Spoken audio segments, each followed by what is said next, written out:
Good morning. It is day 7 of my 30-day challenge that I'm doing for myself, sharing with you. It was a rough night last night, so I'm not in the most chipper of moods. Also, maybe I wasn't too thrilled to see the 142.6 on the bathroom scale. I did go ahead and take a number before coming out here to start recording. So that 142.6 is exactly 1 pound above yesterday, but I didn't do any horrible indulging yesterday, but my body can only lose weight at a certain pace, and then it holds on a little bit. So a bad night of sleep without the AC and the windows open and the street sounds and the street lights coming in the room when I'm used to sharing that very blackened out room with my granddaughter. That makes a rough start to the morning, but we'll be okay. I have to remind myself I have very little to complain about. Today's high is only supposed to be 82 here in Los Angeles where I am. And at home, my husband is facing a high of 100. So it's much better to be without AC here than it is there. Now, my beloved home village in Vermont, their high is going to be 86. And so right now it's 72 here for LA, 83 in Post Mills, Vermont, and it is 87 in Richardson. There's your weather update. Not that you care. See, I said I was in a mood. Sorry. I should be happy and grateful. The AC guy is coming today, and hopefully the problem will be diagnosed and underway for repairs. As I'm trying to get this day's video started, I was also updating my husband and another adult child, and one of the other young adults just texted me back, "Yuck, sounds rough indeed. I'm so sorry. Non-sleeping babies and no AC or electricity is something I've dealt with a couple of times, and that truly is the worst. Today is a new day." Yes, today is a new day. So I need to adjust my thinking and stop feeling grumpy and get on with a new day. Before I take my waking glucose number, I thought about looking up on the data-driven fasting manual to see what would be in the manual about sleep and how it affects our glucose values. So I'm going to point you to that. So I'm using both my iPad and my phone to tell you how I'm getting there to that information. So on the data-driven fasting app on my iPad, I'm touching navigate, then I'm touching learn, and then I'm scrolling to be able to click on the DDF manual and open that up. And then in the manual there are, the manual is 131 pages long, and I can read it on my iPad or I can read it on my phone. So I'm going to scroll to the part that is labeled frequently asked questions and pro tips. And number 5 is, how does sleep affect your blood sugars? So now I'm switching to my phone, and on my phone I can just touch on that question. Oops, I touched on the one above it. Okay, but it's the next question below. So scrolling to number 5, I read, how does sleep affect your blood sugars? Getting good sleep is essential. I did not get good sleep last night, especially when it comes to managing your cortisol and waking blood sugars. So it will be interesting to see what my waking glucose is this morning. Don't underestimate the power of a good night's sleep to stabilize your glucose and help you manage your appetite.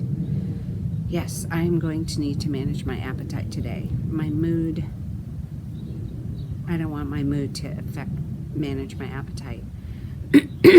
We tend to sleep better if we're not overfull or too hungry. Ketone levels rise after a long period without food to ensure you are energized to go out and hunt rather than lie down and have a deep sleep. I don't do the whole evolution thing, but that's a different topic. Try not to eat a big meal before you go to bed. I did not. That was the nice part of my day. I was not stuffed from my midday meal, and I was not hungry. Try not to eat a big meal just before you go to bed. Otherwise, your metabolism will be elevated through the night. At the same time, you don't want to be too hungry. So my ideal feeling when I go to sleep at night is not stuffed, but not having hunger pains send me little messages like, maybe you ought to eat. I was right in that sweet spot last night, neither full nor hungry, so that was really nice. Now let's go ahead and see what the morning fasting glucose is, because all I've had thus far since getting out of bed is my coffee. I got a cup of coffee, I went to the bathroom scale, I weighed, and then I came out here to the backyard to try to start today's day 7 video. Now we do the glucose reading. See, there I was, question 5. How does sleep affect your blood sugars? And that's the section right there that deals with that. But what we want is to get my morning fasting glucose. So I'm going to touch Dario Health, and I'm going to get my Dario meter here. And I've talked you through this enough, but I tend to just keep explaining what I'm doing. That's my 3 test strips, because I have unlimited test strips with my $200 annual subscription. I'm putting the meter in here, and it is telling me to insert a new test strip. If I can pick one up here. Okay. So insert that. And now I'm going to pick on my pinky today, I think. Raise a little drop of blood and touch it to the end of the test strip, the pipette end. See what it tells me. I'm also going to raise another drop of blood.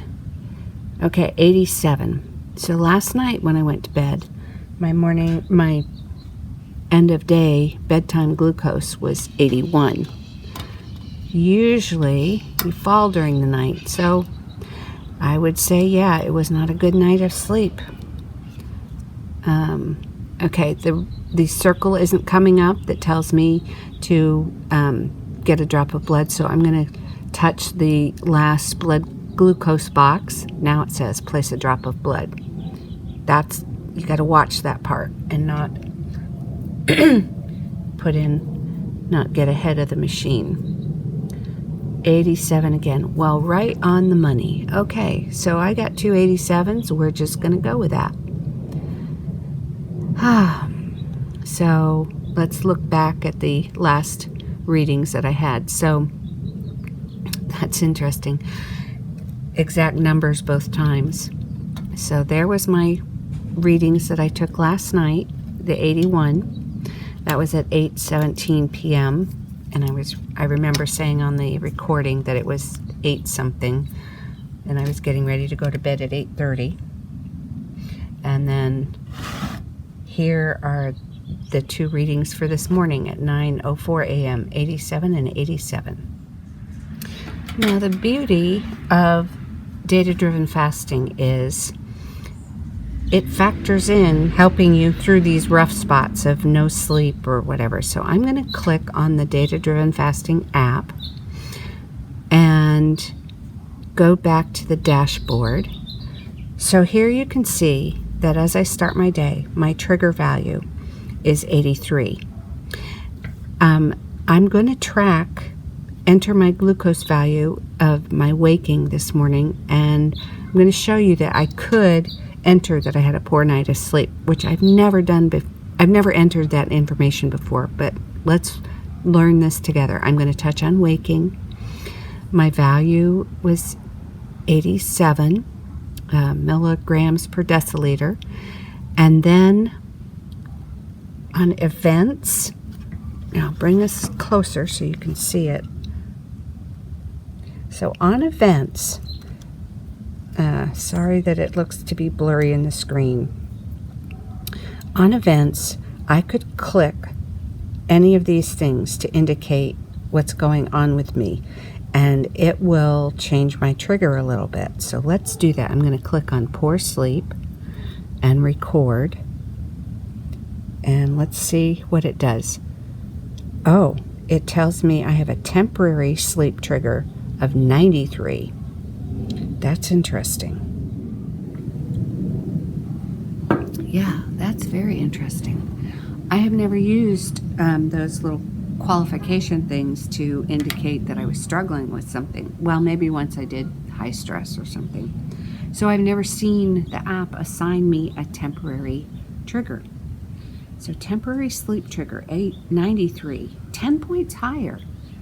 So I guess that Marty and Alex, Alex is Marty's business partner, Alex Zotov, decided to program that into the app so that people could ease up on themselves a little bit and not push so hard through the day.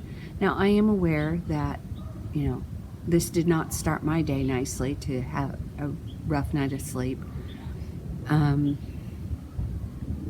And so that means that I'm a little more vulnerable. I could be more vulnerable in making poor food choices, and so it's probably not the smartest to push myself hard if it was hard for me to get down to a trigger of 83. I'm thinking all this through a lot. I just find that fascinating that I have this leeway that I could, if I were new to data-driven fasting, it wouldn't be so mentally hard for me today. I would say, okay, I don't have to fast until I get to 83. I can go ahead and break my fast, have my first meal of the day when I reach close to 93. As I communicate with you, I'm communicating with my family from afar too. My husband said about my bad night of sleep, I'm sorry, bad nights make the next day harder. Yes, that's what we're talking about here. He said we had some rain and the high today here will only be 98. Well, I said earlier, a few minutes ago, that the high there will be 100. So somewhere between 98 and 100. So as I think ahead to my day, and my mood is already starting to lift. I don't know whether it's the coffee or the gorgeous surrounding. I can hear birds chirping, and I don't like to stay in a bad mood. I usually try to work my way out of it. So I'm glad that it's lifting. And in between little clips here, starting and stopping the video, I've thought about what I will make for food, how I could be helpful to my daughter while I'm here. Sorry, I'm jiggling the table because I'm putting my feet up on the braces. I remembered that Neely, one of the people that I enjoy her recipes and her teaching videos, Neely Indigo, she has a video about protein crepes. And protein is one of my focuses in trying to make sure I meet my protein needs. There will be a link in the description box about some teaching on protein needs for the older person, and I consider myself an older person at 61. And I was thinking about Neely's crepes because I know those can be made on the stovetop. And we obviously do not want to be heating up the house with baking something in the oven, even though eventually during this stay here I want to use up the zucchini that my daughter has by making a Trim Healthy Mama kind of trimtastic style cake that is a gingerbread cake, or a gingerbread snack cake. I want to make that. I started this whole 7 days, this whole 30-day challenge traveling on Friday of last week, and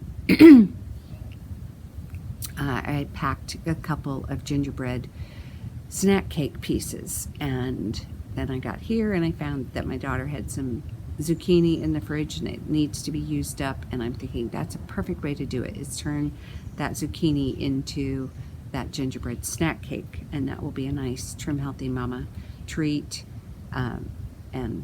But baking today, no, I couldn't bake 2 days ago, because that's when the whole keep the air conditioning off thing started.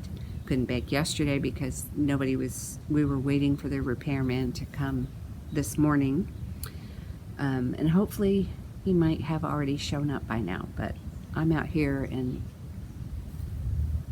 another responsible adult is in the house, can let them in.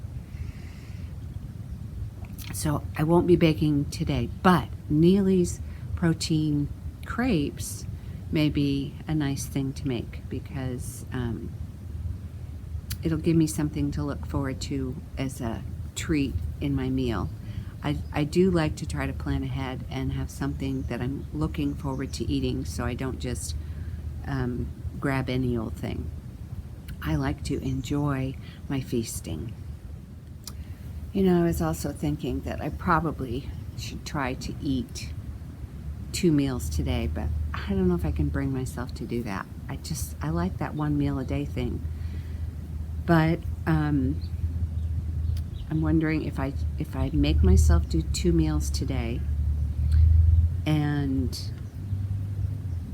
wondering how that would affect the weight on the scale tomorrow, instead of 1 big feast meal like you've seen in my videos the past, well, pretty much all the days except for my travel day. That was a light day of eating.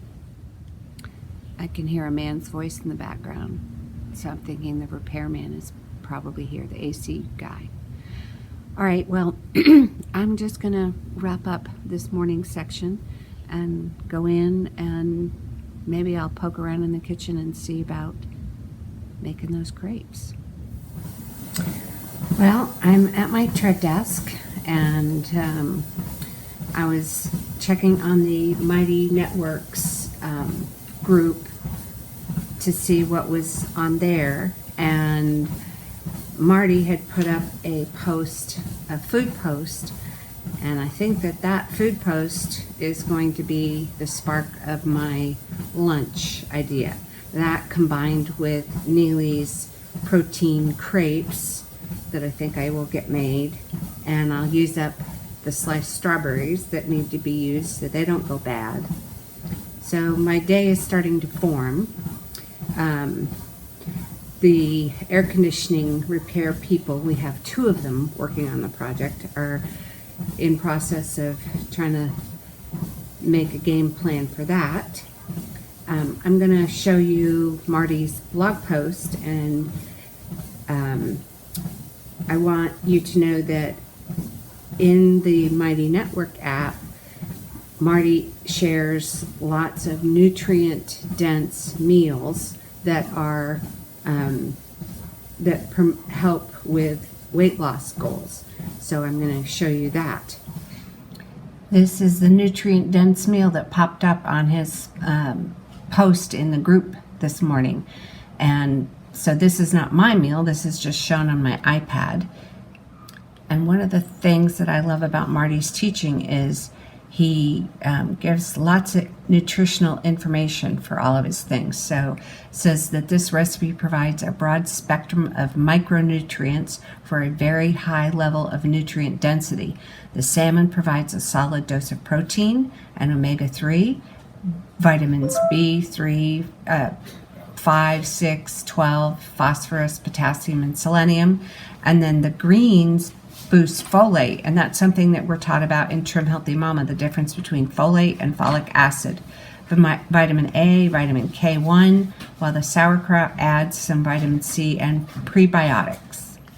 So not only do you get that information, synopsis of the recipe, but then you get this fine granular information about macros and micros.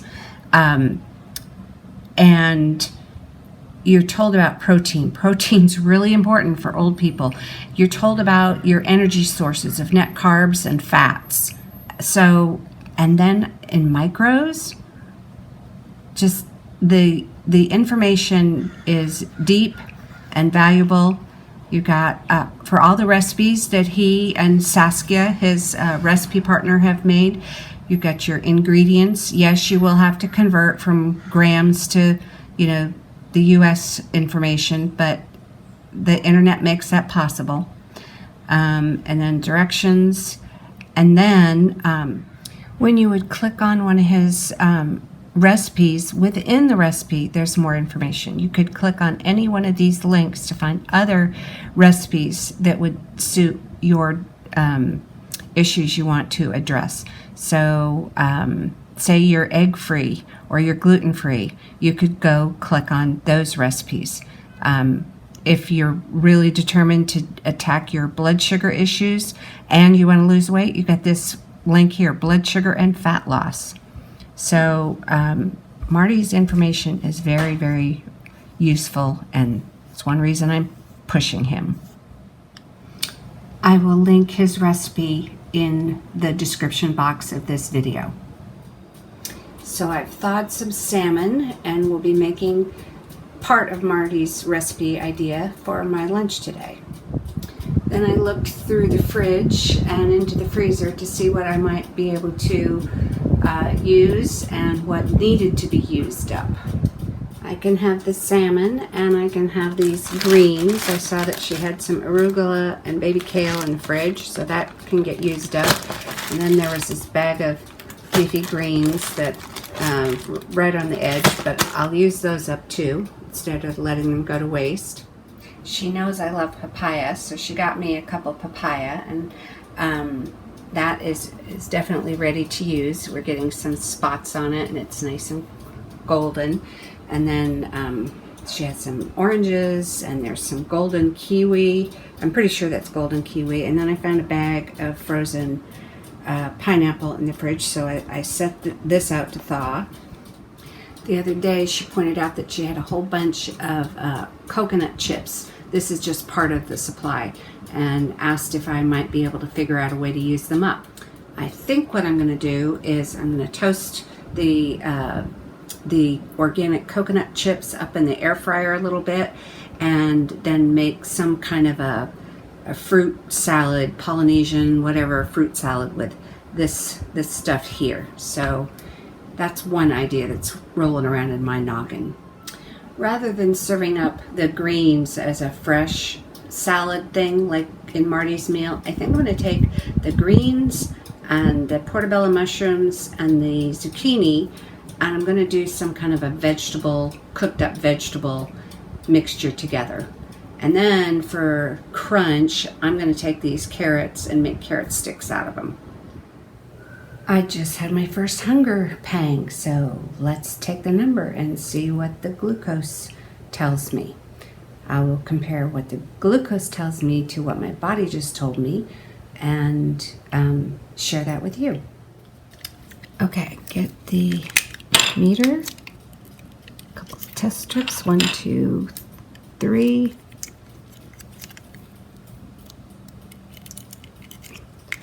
And pop the meter in the phone. Go to Dario.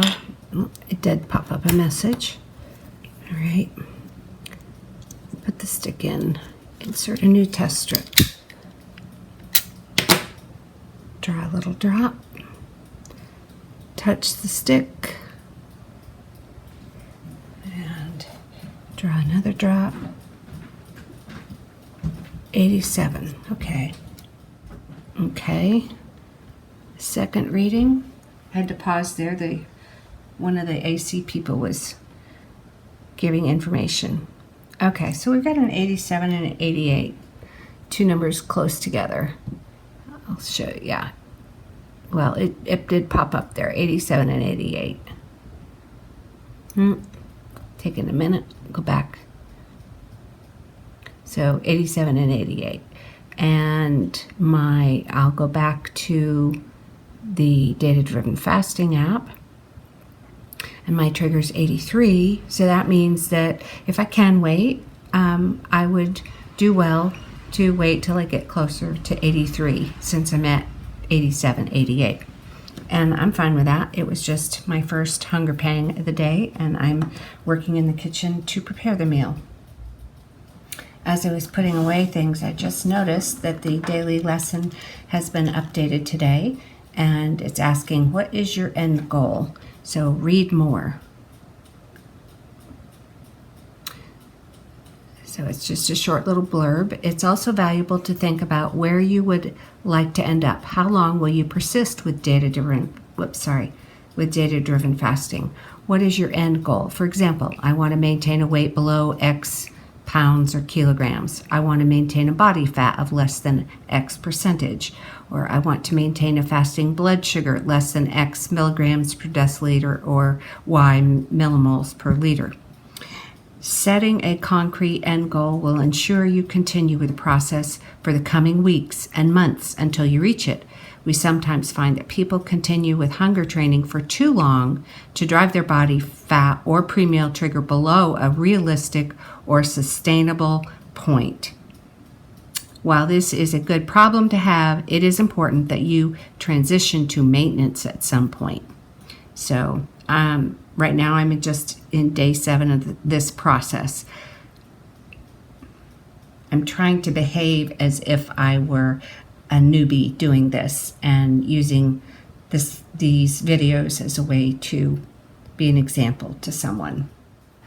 I do have end goals. I'd like to return to my ideal weight, which for me at 5'5" is between 132 and 136. 136 is my 1984 wedding weight, so I kind of keep that as my goal weight in mind. And I do want a healthy glucose number. Through 3.5 plus years, I've learned that a good glucose target for me is between the, like 75 and 80. So I will see what these 30 days of my really paying attention to the process will end up as a trigger weight for me. But now it's back to the kitchen to do some cooking. I've got the mushrooms sauteing in the skillet. I'm about to cut up the zucchini, and then I remembered that I could show you this tiny little dice method that is used for one of the Trim Healthy Mama recipes called, I think it's called eggs and hash. Let me go check on that. Nope, never mind on that. What I'll do is I'll just link my own recipe for zucchini hash in my, in the description box. Basically, all you're going to do is cut up the zucchini into really small pieces. So I do strips, long strips.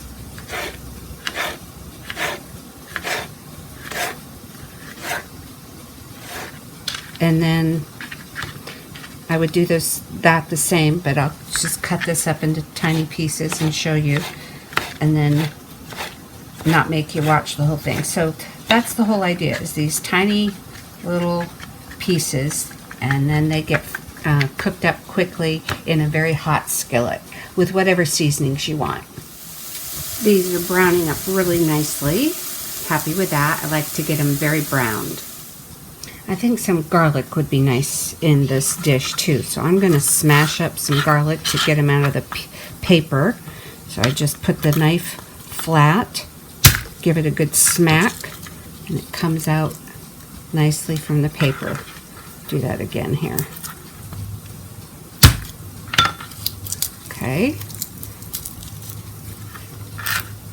So I'll do the rest. Now this knife here is not a good knife for mincing up with, so Then I bring out a different knife, one of these kind of chef knives with a broader blade. And I just start trying to mince it up a little bit.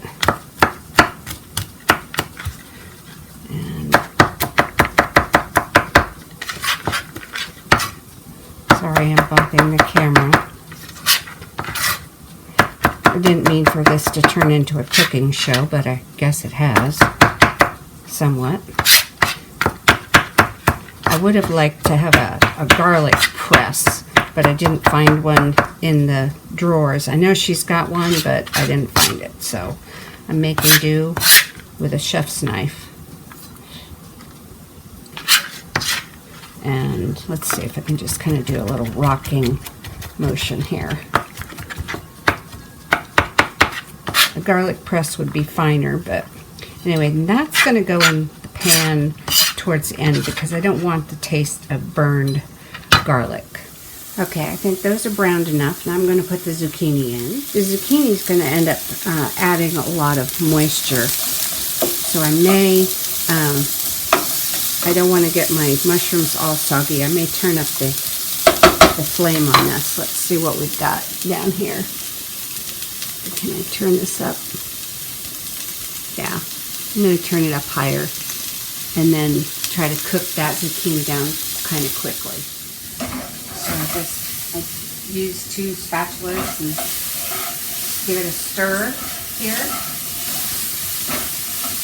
But I do want to let it rust a little bit to get browned on some of the surfaces. If you're constantly stirring it, then it won't get browned. It doesn't take long to cook this up. By itself, the zucchini would be the zucchini hash, but now I've mixed it with the other vegetables, the mushrooms.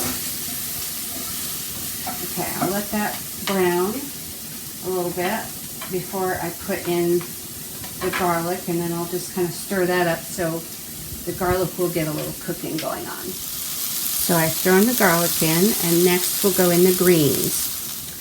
So I've got the arugula and the baby kale and these leftover greens, and I'll put those in and just wilt them. And then that part of the meal will be done. I'll set it aside and start working. I think I'll go ahead and work on the fruit salad, browning toasting the coconut, and then putting setting the toasted coconut aside because I'll use that just as a topping. And I need to stir this. I'll cut up the other fruit and get that mixed together in a bowl, so that the fruit salad is made and ready for the toasted coconut topping. And the very last thing I'll do is cook up the seasoned salmon in the air fryer. And then the whole meal will be ready together, I think. Okay, so the greens are in, and I'll probably turn the heat down a little bit because I'm just trying to wilt them. And we'll use the cover from over here because it kind of fits, and we'll let that sit for a minute. Okay, I'm going to pour out a layer of coconut chips, and I will toast those in the air fryer. Okay, this is the air fryer. It's going to go in down here, and let's see, what am I going to put this at? Turn it on. I don't want a really high temperature because I don't want them to burn on me quickly, so I think I'm going to do down to 300. And I'll probably let it go for maybe, I'll try 7 minutes and see how they look after 7 minutes. They look pretty good. Let's see. They're a little pale. They look worse in camera than they are here, but they toasted, and I'm running out of time here, so this will do. Okay, the carrot sticks are cut up, and I just I peeled and split open the papaya. But then that made me remember that I always eat a spoonful of papaya seeds whenever I cut a papaya up. So I've pulled out a spoonful of papaya seeds, and I will eat those after I take my glucose before I begin eating my meal. In the description box, there will be a reason or link that will show you the reason why I eat papaya seeds.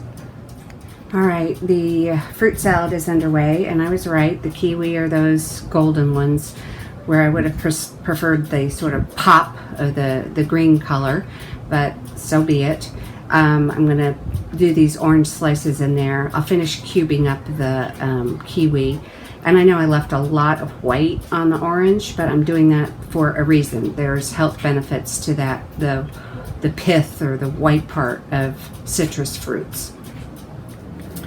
Okay, I've got the air fryer preheated, and it turned off after preheating, and I'm ready to put the fish in.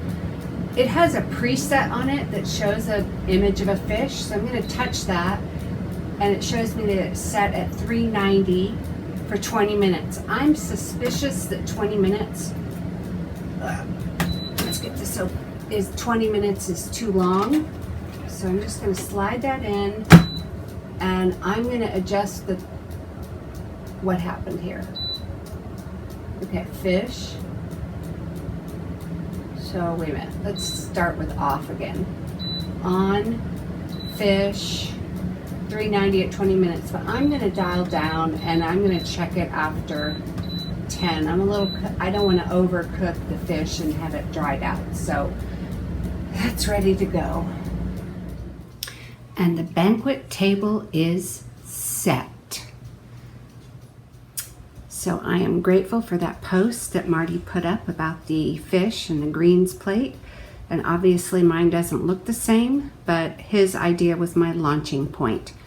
I'm going to have, again, I'm going to have the kefir with cinnamon and nutmeg on top, and I will put a link in the description box about why you would want to drink fermented milk. That's what kefir is. And it's another source of folate, just like Marty mentioned in his article that the greens are a source of folate. And look at that wonderful tropical fruit plate collection. That's going to be a treat to eat. Now, one thing you didn't see me preparing was this little thing right here. This is a little dish filled with chocolate covered dried cherries. I found those in the cupboard, and I think they will make a wonderful finish to my feast. I am not going to show you my glucose number process of taking it because I'm ready to go ahead and eat. I took it a few minutes ago, and it was at 84, which is 1 point above my trigger. I know I would have gotten that message about congratulations, it's time to eat a nutritious meal. That's what I'm doing. It's come to the end of the day. It is now 8:07, and after that wonderful feast meal that I had, I took a nap, and I slept hard. Just fell into a really deep sleep. It felt so good, and I'm looking forward to being able to sleep well tonight. My daughter set up an air conditioning unit that is a portable one, so it's in the room now where grand girl and I share a room, so we should be able to sleep well tonight. The windows can be closed, the street lights will be shut out, it'll be dark in there like the little ones used to. Like I'm able to sleep in a dark room in Texas, and it will be cool. So all of those factors should contribute to a good night's sleep. Looking at my Dario, back just to review my history, when I took my pre-meal number, it was an 84, so that's 1 point above my personal trigger. And then I had the meal, and then not even 3 hours later, I took my glucose again, and I had an 84. So my post-meal glucose was 84. I'm going to go ahead and I'm going to enter that in the data-driven fasting app while I'm talking to you. So I'm going to hit track, and glucose, and after meal, and I'm going to change the time to reflect that time. It was there a couple hours after my pre-meal, and the value was 94. And I'm going to rate my fullness from that meal as 3. I was nice and solidly full. I had definitely activated my stretch receptors. It's something you might want to look up, stretch receptors. Maybe I'll put a link in the description box, and maybe I won't because I'm tired and I want to go to bed. I want to finish up this video. Okay, record, and it says, well done, you had a great meal. So I only had a 10-point rise 2.5 hours after the start of that meal. So that was really good. Now here's the real telling part. Hours later, let's see what my glucose is doing. So instead of showing you on the app, because I'm too lazy to get up and do it, I'm just gonna do my meter here with my phone in my lap. See, it really is here in my lap, but I just won't do it all on screen. Okay, so here we go.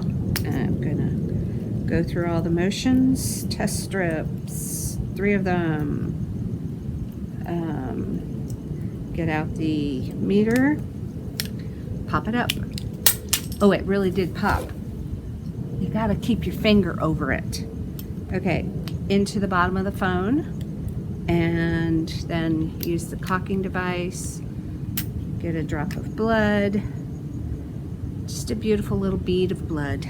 Stick it to the end of the test strip. Oh, we're not, I wasn't even in the Dario app. I was still, the app page for Data Driven was still open. Okay, so now it's doing that. And another drop of blood. Okay, that's kind of what I thought. It has gone up more, 102. And so that means that I need to put a graphic in for you to show the different rates of rise of the different macros. They each have their own curve. So I'm going to take another drop of blood though here. So this is now saying, it's still going around. Well, I can't see it, sorry. 101, you'll just have to, I'll read it off to you. So 102, 101, they're close together. I don't need to take it again. Okay, so I'll put the meter back together. My beautiful, beautiful Dario. Oh, and I have one test strip that I didn't use, so I can put that back in the cartridge chamber. Slip that in. Oh, it feels so nice and cool right now. This is not the temperature in Dallas, I'm sure of it. Okay, so after a meal, you can have your initial rise, and then depending on what was in your meal, the biggest rise is going to come from your glucose, so it's going to go up the most. But then you are also going to have a rise from the protein, because that will break down a little bit. That doesn't mean you should avoid protein. You should definitely get your protein in. And the longest, longest rise will be from fats. So Marty has a good article about the different rises and rate times and stuff, and I will put a link to that in this description box. And maybe as I finish up, piecing all this video together, all the clips, knitting them together to make one video, I will slip in a screenshot of what that rise looks like for the different macros.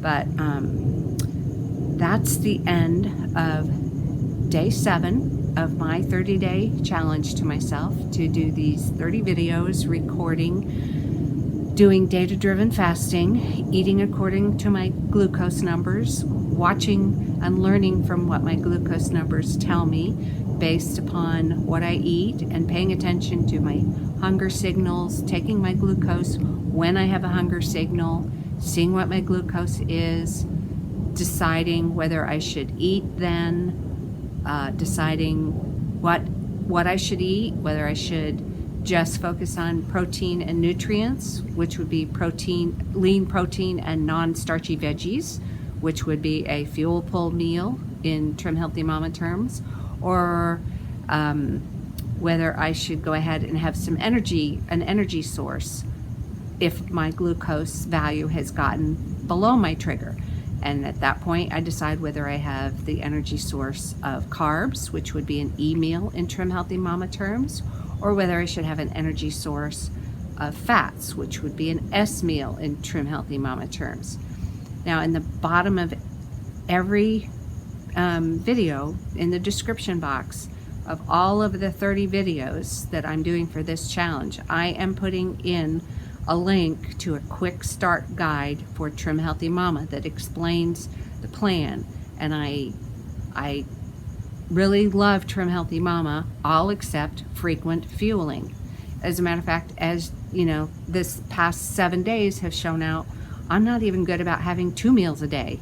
One day I did that, and that was Sunday. Before we went to church, I had that yogurt bowl. And then we came home from church, and then I had the pizza, deep dish pizza for lunch. That one day out of all 7 days, I've eaten twice in a day. But I really like to just put my effort into one meal, sit down and have a feast, and just fill up and feel satisfied and be done with it. Now, 2 days, I did sit down to a meal and fill up, but I didn't let myself be satisfied.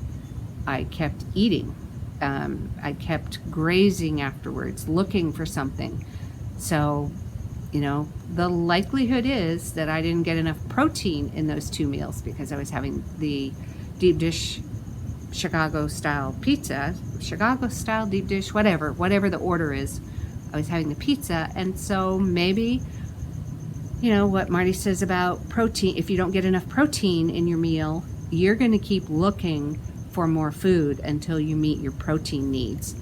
So there's another reason to make sure you get enough protein in your meals.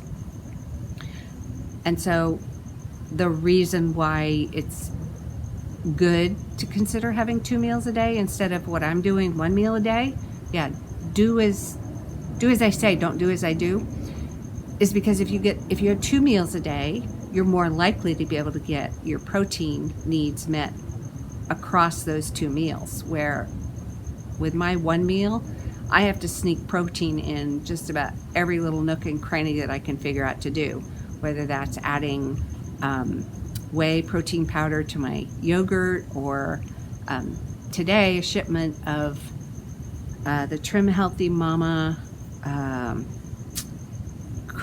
creamy, dreamy protein powder that's made from defatted hemp seeds. That came today, and I really like that protein powder because it truly is creamy and dreamy. And I put some of that in my Kefir drink after I started to drink it. It wasn't mixed in when I did the video, but as I was drinking it, I thought, you know, I'm just going to make sure that I've gone up to the top of the protein scale on this meal. So I've rambled enough. You can see it's getting dark out here. End of day 7. Good night.